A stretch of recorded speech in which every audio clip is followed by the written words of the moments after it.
Once in a while, when I start a new painting, there's a small moment of silence before the first brushstroke. And in that silence, the same questions always appears. Why I'm doing this? Not professionally, not financially, not practically. Why does a human being feel the need to create images at all? Because if we are honest, art is not necessary for survival, and yet humanity has always created it. Why are human beings so deeply attracted to beauty? It is as if something inside us refuses to live in the world that is only functional. Maybe beauty is memory of something higher. When one well-known figure was asked what his question would be to AGI, the answer was, what's behind the simulation?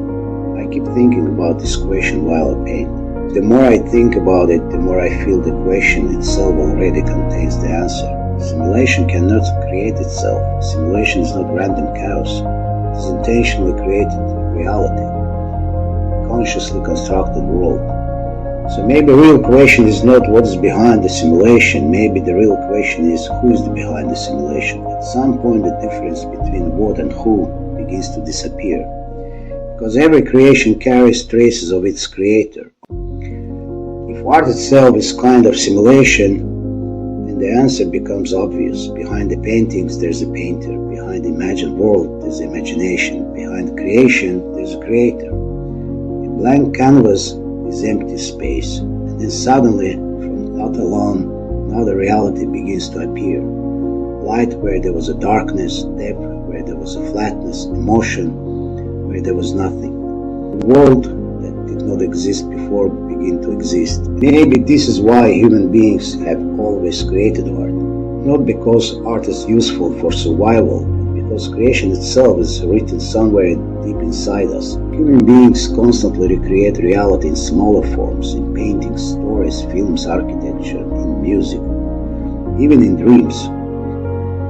There is an ancient phrase, as above, so below, as below, so above. Maybe this is not only spiritual poetry.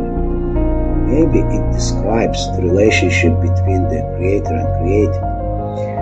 If we ourselves create simulation, imagined realities, symbolic worlds, then maybe we are also a reflection of the greater act of creation.